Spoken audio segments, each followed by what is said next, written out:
Bismillahirrahmanirrahim. Assalamualaikum warahmatullahi wabarakatuh. Nah, di video kali ini kita akan membahas soal PTS atau UTS penilaian tengah semester 2, mata pelajaran tema 6 subtema 1 dan 2, kelas 5 sekolah dasar. Nah, untuk subtema selanjutnya ada di video selanjutnya. Lanjut nomor 1. Setiap siswa memiliki hak untuk mendapatkan A. Pembayaran uang sekolah, B. Menjaga ketertiban di kelas, C. Perlakuan sesuai dengan bakat, minat, dan kemampuan, dan D. Penjagaan fasilitas sekolah. Nah, setiap siswa memiliki hak di sekolah itu harus, ya, jawabannya adalah C. Perlakuan sesuai dengan bakat, minat, dan kemampuan. Lanjut nomor 2. Setiap siswa harus menjaga sarana pendidikan yang ada di sekolah dengan baik. Ketika sarana tidak dijaga dengan baik, maka sarana belajar akan rusak, sehingga kegiatan belajar akan terganggu. Supaya kegiatan belajar berjalan dengan baik, maka siswa harus menjalankan kritik sebagai siswa dengan penuh tanggung jawab. A. Kewajiban, B. Hak, C. Sikap, dan D. Norma. Nah, titik di sini jawabannya adalah kewajiban A. Karena menjalankan kewajiban sebagai siswa dengan penuh tanggung jawab. Jadi sarana pendidikan ada di sekolah harus kita jaga baik-baik, tidak boleh dirusak. Oke, kita lanjut yang nomor 3. Memelihara lingkungan alam adalah A. Kewajiban masyarakat bersama, B. Kewajiban masyarakat tertentu, C. Hak masyarakat bersama, dan D. Hak masyarakat tertentu. Nah, kewajiban memelihara lingkungan alam ini adalah, ya, kewajiban masyarakat bersama. Jawabannya adalah A. Ini merupakan kewajiban kita bersama-sama untuk memelihara lingkungan alam kita. Lanjut nomor 4. Sesuatu yang harus dilakukan untuk menjamin haknya terpenuhi disebut A. Norma, B. Peraturan, C. Kewajiban, dan D. Hak. Nah, sesuatu yang menjamin haknya terpenuhi disebut dengan kewajiban. Itu jawabannya adalah C. Lanjut nomor 5. Nomor 5 ada teks bacaan 5-8. Nah, ini kita cek dulu bacaannya.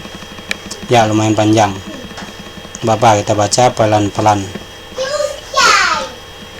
Sumber energi panas. Benda yang dapat menghasilkan energi panas disebut sumber energi panas. Sumber energi panas dapat kita jumpai di alam. Salah satunya adalah matahari. Matahari merupakan sumber energi panas terbesar. Semua makhluk hidup memerlukan energi matahari. Energi panas matahari membantu proses pembuatan makanan pada tumbuhan yang disebut sebagai proses fotosintesis. Makanan yang dihasilkan dari hasil fotosintesis menjadi sumber energi bagi makhluk hidup lainnya, termasuk manusia. Energi panas matahari dapat menerangi bumi, sehingga udara di bumi menjadi hangat. Dalam kehidupan sehari-hari, energi panas matahari dimanfaatkan dalam berbagai kegiatan manusia. Misalnya, panas matahari digunakan untuk mengeringkan padi setelah dipanen. Terus, mengeringkan garam, mengeringkan ikan asin, bahkan untuk mengeringkan pakaian yang basah. Lanjut, Cobalah kamu gosokkan kedua tanganmu selama 1 menit. Apa yang kamu rasakan sekarang? Ambillah sebuah mister plastik, kemudian gosokkanlah pada kain yang kering selama 2 menit. Lalu sentuhlah ke permukaan mister plastik itu. Apakah yang kamu rasakan? Setelah kamu melakukan 2 kegiatan tersebut, apa kamu merasakan energi panas? Iya, energi panas dapat dihasilkan ketika terjadi gesekan antara 2 benda. Pada kegiatan di atas, gesekan antara kedua telapak tanganmu dan gesekan antara mister dan kain dapat menimbulkan energi panas. Nah, selain matahari dan gesekan antara 2 benda, energi panas juga dapat diperoleh dari api. Pada zaman dahulu, orang mendapatkan api dengan cara menggosokkan 2 buah batu yang kering sampai keluar percikan api. Selain itu, nenek moyang kita dahulu menggunakan kayu kering lalu digosok-gosokkan dengan tanah yang kering sampai keluar api. Ternyata gesekan dua benda antara dua batu kering dan gesekan antara dua kayu kering dapat menghasilkan energi panas berupa api. Saat ini api mudah dihasilkan dari korek api dan kompor. Nah, kata kunci pada paragraf pertama adalah A. Cara menghasilkan energi panas. B. Kegunaan matahari. C. Kegunaan matahari sama D. Sumber energi panas. Nah, kata kunci pada paragraf pertama jawabannya adalah D. Sumber energi panas. Oke, lanjut yang nomor 6. Sumber energi panas yaitu A. Matahari dan api. B. Matahari dan air. C. Matahari dan angin. D. Matahari dan udara. Nah, kita tahu sumber energi panas itu ya jawabannya adalah A. Matahari dan api. Karena matahari sumber energi panas dan api. Kalau ini salahnya adalah air. Begitu juga ini angin. Sedangkan yang D itu udara. Nah, air, angin dan udara bukan sumber energi panas. Lanjut nomor 7. Sumber energi terbesar di bumi adalah A. Angin, B. Api, C. Matahari, dan D. Air. Nah, kita tahu sumber energi terbesar di bumi itu merupakan ya matahari. Jawabannya adalah C. Matahari merupakan sumber energi terbesar di bumi. Lanjut nomor selanjutnya nomor 8. Kesimpulan dari bacaan di atas adalah A. Energi panas mempunyai banyak manfaat bagi manusia. B. Energi matahari dapat menerangi bumi. C. Energi panas dapat dihasilkan dengan menggunakan matahari. D. Sumber energi panas ada di sekitar kita dan sumber energi panas terbesar adalah matahari. Nah, kita tahu kesimpulan bacaan di atas itu adalah D. Sumber energi panas ada di sekitar kita dan sumber energi panas terbesar adalah matahari. Jadi jawabannya adalah D. Lanjut nomor 9. Manfaat sumber energi panas yang berasal dari matahari kecuali A. Pembangkit tenaga listrik. B. Menghangatkan ruangan. C. Mengeringkan jemuran pakaian. Dan D. Menghaluskan pakaian. Nah, di sini sumber energi panas yang berasal dari matahari kecuali itu adalah D. Menghaluskan pakaian. Ini jelas bukan. Nah, lanjut nomor 10. Perubahan suatu benda yang menjadi berkurangnya panjang, lebar, dan luas karena terkena suhu dingin disebut A. Pengikisan atau pengkristalan. B. Pencairan. C. Penyusutan. Dan D. Pemuaian. Kita tahu berkurangnya panjang, lebar, dan luas karena suhu dingin ini disebut dengan ya jawabannya adalah penyusutan. C. Karena menyusut dari berkurangnya panjang, lebar, dan luas karena suhu dingin. Lanjut nomor 11. Salah satu energi yang dapat diterima dan dilepaskan oleh suatu benda adalah A. Derajat, B. Celcius, C. Kalor, dan D. Suhu. Nah, jawabannya yang tepat adalah di sini suatu energi yang diterima dan dilepaskan oleh suatu benda disebut dengan kalor. Jawabannya adalah C. Lanjut nomor 12. Perubahan satu benda yang dapat menjadi bertambahnya panjang, lebar, luas, ataupun berubah volumenya karena terkena kalor atau panas disebut A. Penyusutan, B. Pemuaian, C. Pencairan, dan D. Pembekuan. Nah, di sini sekarang merubahnya bertambah panjang, lebar, dan luas atau berubah volume benda disebut dengan pemuaian. Jawabannya adalah B. Kita lanjut nomor 13. Dampak negatif interaksi manusia dengan lingkungan alam adalah A. Kebutuhan manusia terpenuhi. B. Sebagai tempat rekreasi. C. Bertambahnya polusi udara. Dan D. Keaslian alam terjaga. Nah, dampak negatif interaksi manusia dengan lingkungan alam itu merupakan jawabannya adalah C. Bertambahnya polusi udara. Nah, lanjut nomor 14. Interaksi manusia yang harus menyesuaikan diri dengan alam adalah A. Membersihkan lingkungan. B. Menjaga lingkungan. C. Menanam padi. Dan D. Hujan buatan. Nah, interaksi manusia harus menyesuaikan diri dengan alam. Ini adalah jawabannya yang tepat adalah C. Menanam padi. Nah, ini merupakan interaksi manusia yang menyesuaikan diri dengan alam, itu menanam padi. Lanjut nomor 15. Interaksi manusia dengan lingkungan yang kurang baik juga dapat menyebabkan beberapa bencana yang merugikan manusia, di antaranya kecuali A. Kerusakan manusia, B. Tanah longsor, C. Kebakaran hutan, dan D. Banjir sampah. Nah, kecuali dari kerusakan yang kurang baik adalah, ya, jawabannya 15 adalah A. Kerusakan manusia, karena yang paling masuk dalam lingkungan yang kurang baik adalah kebakaran hutan, banjir sampah, tanah longsor. Jadi yang tidak ada ini kerusakan pada manusia.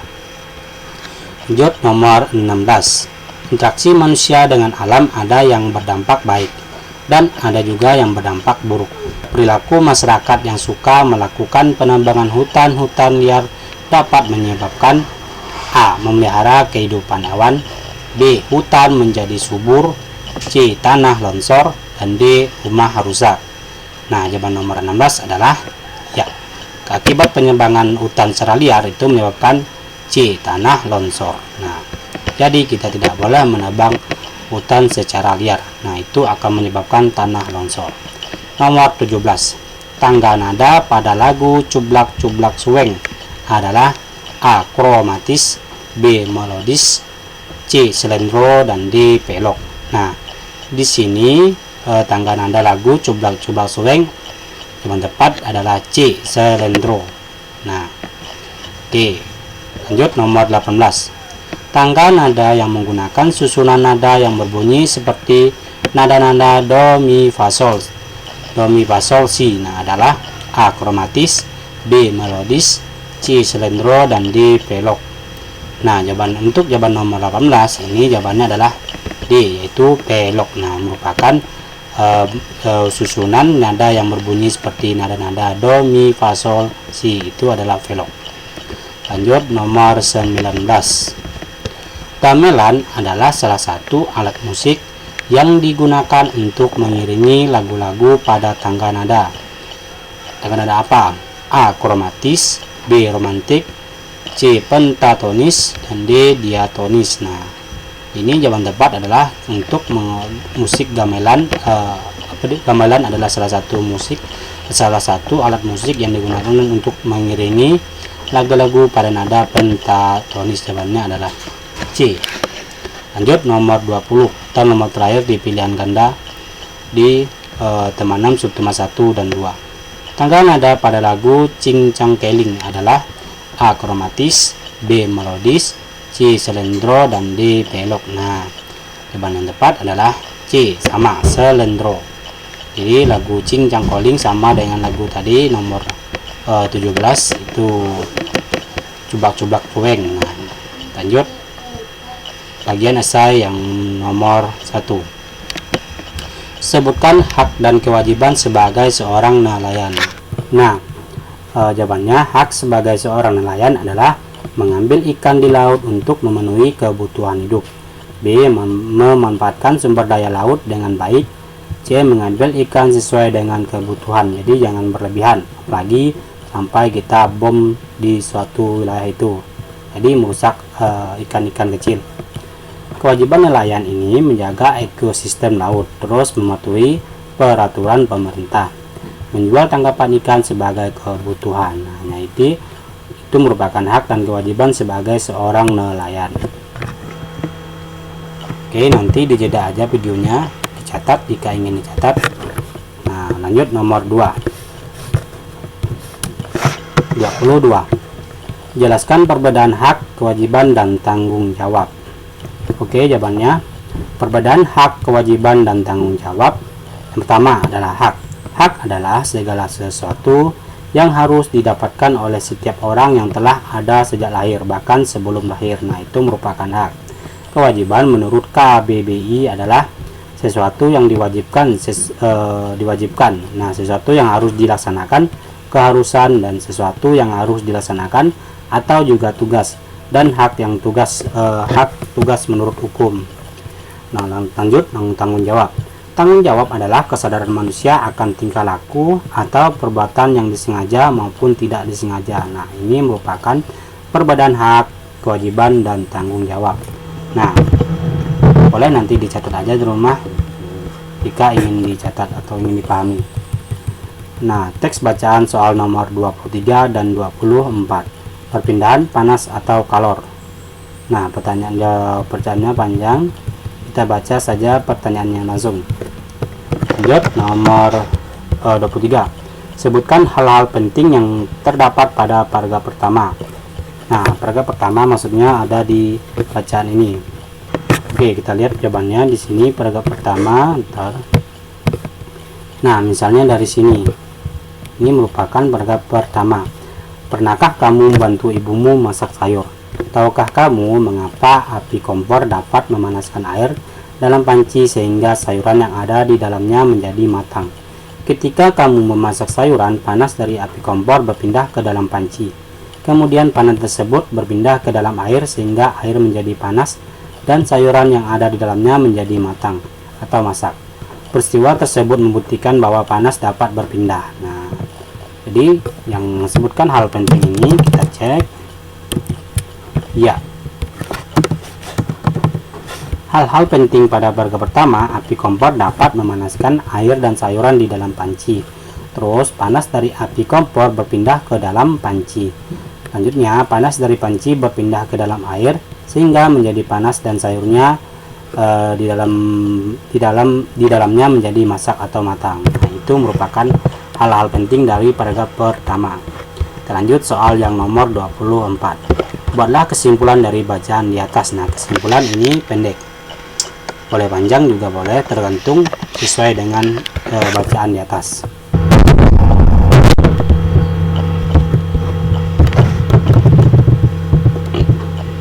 Nah, jawabannya, perpindahan panas dapat terjadi melalui 3 cara, yaitu konduksi, konveksi, dan radiasi. Nah, untuk konduksi adalah cara perpindahan panas melalui zat perantara seperti benda padat. Contohnya, konduksi adalah panci logam yang panas karena diletakkan di atas kompor yang berapi. Terus, konveksi adalah perpindahan panas yang disertai dengan perpindahan bagian zat perantaranya.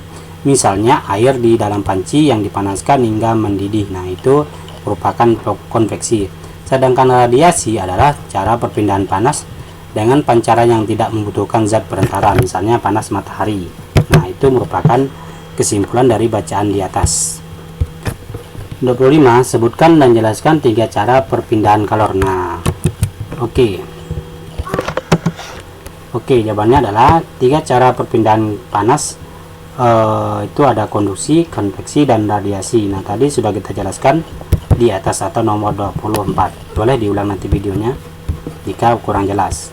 Nah, kita lanjut nomor 26. Sebutkan contoh perpindahan panas kalor secara radiasi. Nah, sekarang ditanyakan perpindahan panas kalor secara radiasi. Oke, jawabannya adalah contoh perpindahan panas kalor secara radiasi yaitu api lilin yang terasa panas ketika di dekatnya. Terus cahaya panas matahari sampai ke bumi. Orang-orang di sekitar api unggun akan merasa panas. Nah, itu merupakan perpindahan contoh secara radiasi. Nah, kita lanjut nomor 27. Sebutkan interaksi manusia yang mempunyai dampak positif bagi masyarakat dan lingkungannya. Anda sebut interaksi manusia yang mempunyai dampak positif bagi masyarakat dan lingkungannya. Oke, jawabannya dampak positif interaksi manusia dengan alam atau masyarakat dan lingkungannya. Alam terkelola dengan baik, terus kebutuhan masyarakat terpenuhi, keaslian alam terjaga, manusia bisa membuat penemuan atau eksperimen dari alam. Terus sebagai sumber pangan manusia, nah sumber makan manusia. Terus selanjutnya sebagai tempat rekreasi. Nah, itu merupakan dampak positif antara interaksi manusia dengan masyarakat dan lingkungan. Lanjut nomor 28. Sebutkan 3 jenis kebutuhan manusia. Oke, jawabannya adalah kebutuhan pokok atau primer, terus kebutuhan tambahan atau sekunder. Nah, selanjutnya kebutuhan tersier. Nah, itu merupakan 3 jenis kebutuhan pada manusia. Lanjut nomor 29. Pola lantai adalah, nah jawabannya adalah pola lantai adalah bentuk atau formasi tertentu yang dibuat penari dalam sebuah tari. Nah, itu merupakan pengertian dari pola lantai. Lanjut nomor terakhir atau nomor 30. Sebutkan macam-macam pola lantai dan sebuah tarian dalam sebuah tarian. Nah, jawabannya adalah macam-macam pola lantai dalam sebuah tarian. Pertama, pola lantai vertikal. Terus yang kedua, pola lantai horizontal.